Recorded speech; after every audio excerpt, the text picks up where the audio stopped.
AP ముఖ్యమంత్రి జగన్మోహన్ రెడ్డిపై తెలంగాణ ముఖ్యమంత్రి రేవంత్ రెడ్డి కొన్ని కీలకమైన వ్యాఖ్యలు చేశారు, తీవ్రమైన వ్యాఖ్యలు కూడా చేశారు. రాయలసీమ ప్రాంతం పైన కూడా ఆయన పరోక్షంగా కొన్ని వ్యాఖ్యలు చేశారు.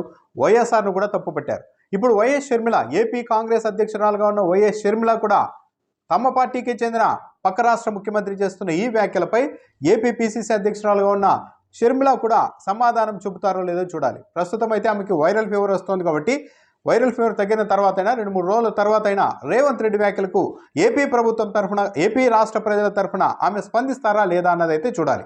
ఇప్పుడు తెలంగాణలో మళ్ళీ బీఆర్ఎస్కు కాంగ్రెస్కు మధ్య ఈ ప్రాజెక్టులకు సంబంధించిన వ్యవహారంలో విమర్శలు మొదలయ్యాయి. బీఆర్ఎస్ చేస్తున్న ప్రధాన ఆరోపణ ఏంటి అంటే ప్రాజెక్టులన్నింటినీ కేఆర్ఎంబీకి అప్పగించేందుకు రేవంత్ రెడ్డి ప్రభుత్వం ప్రయత్నిస్తోంది అంటూ బీఆర్ఎస్ నేతలు ఒక ఆరోపణ చేశారు. ఈ ఆరోపణ కూడా నిజం కాదు. ఎందుకంటే ఈ ప్రాజెక్టులన్నీ కేఆర్ఎంబీకి, కృష్ణా రివర్ మేనేజ్మెంట్ బోర్డుకు అప్పగించాలి అన్న నిర్ణయం రేవంత్ రెడ్డి ప్రభుత్వం చేసింది కాదు. విభజన చట్టంలోనే ఉంది, విభజన చట్టం నాటికే ఉంది. కాంగ్రెస్ యూపీఏ ప్రభుత్వమే ఆ ప్రతిపాదన కూడా చేసింది. కేసీఆర్ ముఖ్యమంత్రిగా ఉన్న సమయంలో కూడా ఈ ప్రాజెక్టులను అప్పగించేందుకు తమకు ఎలాంటి అభ్యంతరం లేదు అంటూ సంతకాలు కూడా చేశారు. ఈ ప్రాజెక్టుల నిర్వహణకు తెలంగాణ వాటాగా నిధుల్ని కూడా కేసీఆర్ ప్రభుత్వమే బడ్జెట్లో కేటాయించింది. కాబట్టి ఇప్పుడే ఏదో జరుగుతోంది అని చెప్పడం కూడా కరెక్ట్ కాదు. ఈ నేపథ్యంలోనే రేవంత్ రెడ్డి స్పందిస్తూ పక్క రాష్ట్ర ముఖ్యమంత్రి జగన్మోహన్ రెడ్డి పోలీసులు తుపాకులతో వచ్చి నాగార్జున సాగర్ డ్యామ్ను ఆక్రమిస్తే కనీసం మాట్లాడలేకపోయావు అంటూ కొన్ని తీవ్రమైన వ్యాఖ్యలు చేశారు. ఆ వ్యాఖ్యలు ఏంటంటే జగన్మోహన్ రెడ్డి పోలీసులు తుపాకులు వేసుకొని నాగార్జున సాగర్ డ్యామ్ మీదకి వచ్చి ప్రాజెక్టును హ్యాండ్ ఓవర్ చేసుకోరు. జగన్మోహన్ రెడ్డి తెలంగాణలోకి వచ్చి నాగార్జున సాగర్ ప్రాజెక్టును ఆక్రమించుకుంటే నోట్లకెళ్ళి మాట వెళ్ళలే. రండ పనులు చేసింది, లొంగిపోయింది నువ్వు చంద్రశేఖరరావు. నువ్వు రండగాడి కాబట్టి జగన్మోహన్ రెడ్డి వచ్చి నాగార్జున సాగర్ మీద తుపాకులు పెట్టి ప్రాజెక్టును హ్యాండ్ ఓవర్ చేసుకుండు. అదే కాంగ్రెస్ అధికారంలో ఉన్నప్పుడు వచ్చి చూడమను, ఇవాళ రమ్మను, వచ్చి నాగార్జున సాగర్ మీదకి రమ్మను జగన్మోహన్ రెడ్డిని. నాగార్జున సాగర్ డ్యామ్ అంటే తెలంగాణ ఎలక్షన్లు జరుగుతున్న రోజు ఏపీ పోలీసులు వెళ్ళి నాగార్జున సాగర్ డ్యాంలో సగ భాగాన్ని ఏపీ ఆధీనంలోకి తీసుకున్నారు. దాన్ని ప్రస్తావిస్తూ జగన్మోహన్ రెడ్డికి ఇప్పుడు రమ్మని చూద్దాం, కాంగ్రెస్ ప్రభుత్వం ఉంది, ఈరోజు రమ్మను అని అంటూ రేవంత్ రెడ్డి మాట్లాడుతున్నారు. ఇక్కడ గమనించాల్సింది ఏంటంటే 2 విషయాలు. ఇప్పుడు ఎవరు ఇనిషియేట్ చేయాలి అన్నది ఒకటి అయితే, జగన్మోహన్ రెడ్డి ప్రభుత్వం ఆ రోజు ఆ పని ఎందుకు చేయాల్సి వచ్చింది, తప్పు ఎవరిది అన్నది కూడా చేయాలి. రేవంత్ రెడ్డి అయితే ఒక సవాల్ చేస్తున్నారు, ఇప్పుడు రమ్మను జగన్మోహన్ రెడ్డిని చూద్దాము, కాంగ్రెస్ ప్రభుత్వం ఉంది అని అంటున్నారు. అయితే ఇప్పుడు జగన్మోహన్ రెడ్డి రావాల్సిన అవసరం అయితే లేదు. ఎందుకంటే ఆ రోజు ఎలక్షన్ రోజే ఏపీ పోలీసులు వచ్చి సగభాగాన్ని హ్యాండ్ ఓవర్ చేసుకోవడం, ఆ తర్వాత 2 రాష్ట్రాల మధ్య అధికారుల మధ్య చర్చలు జరిగిన తర్వాత మీకు వద్దు మాకు వద్దు, పూర్తిగా కేంద్ర ప్రభుత్వ బలగాల చేతిలోనికి ప్రాజెక్టును అప్పగిస్తాము అని చెప్పారు. ఇప్పుడు అది ప్రాజెక్టు కూడా కేంద్ర బలగాల ఆధీనంలో ఉంది. కాబట్టి జగన్మోహన్ రెడ్డి వచ్చి ఇప్పుడు అక్కడ ఏం చేయాల్సింది ఏమీ లేదు. ఒకవేళ రేవంత్ రెడ్డి తిరిగి అంతకుముందు అంటే తెలంగాణ అసెంబ్లీ ఎన్నికలు జరగడానికి ముందు రోజు పరిస్థితిని తీసుకురావాలి అనుకుంటే ఇప్పుడు రేవంత్ రెడ్డి వెళ్ళి కేంద్ర బలగాలతో పోరాటం చేయాలి, కేంద్ర బలగాల్ని అక్కడి నుంచి తరిమేయాలి. తెలంగాణ ప్రభుత్వం కానీ రేవంత్ రెడ్డి కానీ ఆ పని చేయగలుగుతారా? చేయలేరు. ఎందుకంటే ఇదంతా మన పక్క రాష్ట్రాలు అయినప్పటికీ కూడా అందరూ భారతదేశంలో భాగం. 2 రాష్ట్రాల మధ్య పోలీసులు వెళ్ళి కొట్టుకోవడం ఉండదు.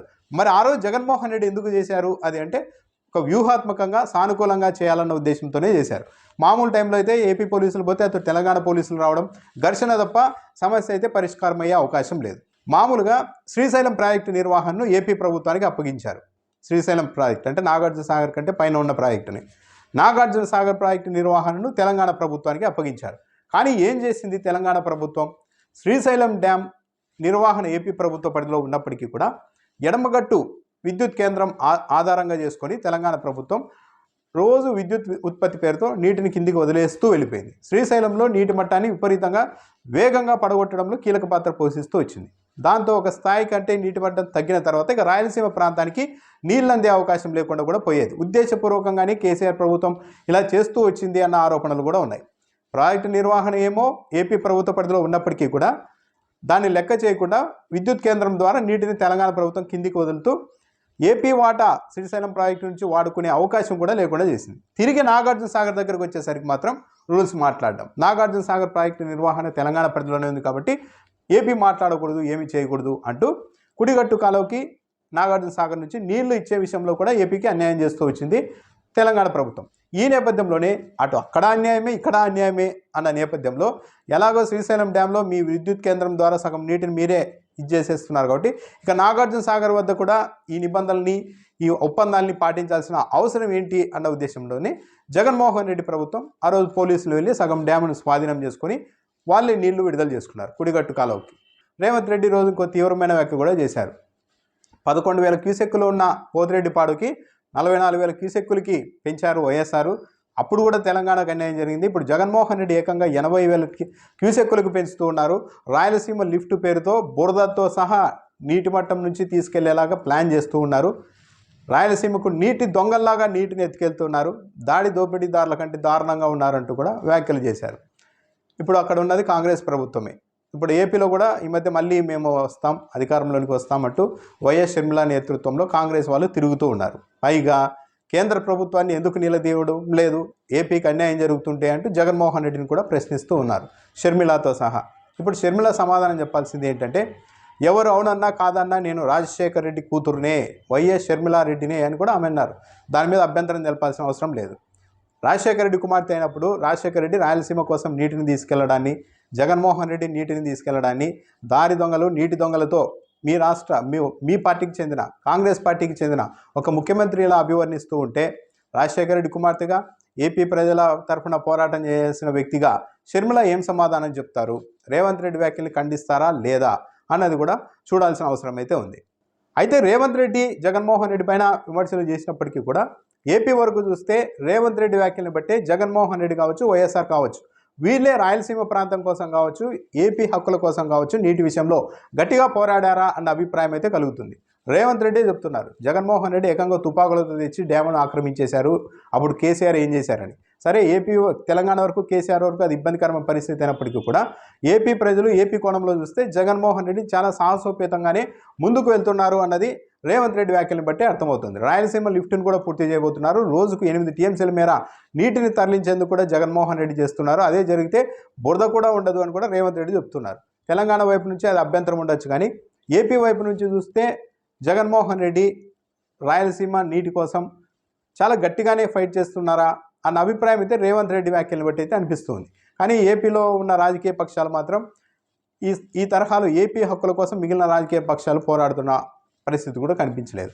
నాగార్జున సాగర్ డ్యామ్ వద్ద అన్యాయం జరుగుతోందని చెప్పి పోలీసులను పంపి సగ భాగాన్ని ఏపీ ప్రభుత్వం తన ఆధీనంలోనికి తీసుకున్నప్పుడు కూడా ఇక్కడ తెలుగుదేశం పార్టీ కావచ్చు, బీజేపీ కావచ్చు, వాళ్ళంతా జగన్మోహన్ రెడ్డిని విమర్శించారు. కానీ సరే, ఎట్టకేలకు మంచి పని చేశారు, ఏపీ నీటి హక్కులని సాధించేందుకు మీరు చేసినది మంచి పనే, మేము మద్దతుగా ఉంటామని మాత్రం ఒక్క రాజకీయ పార్టీ చెప్పలేదు.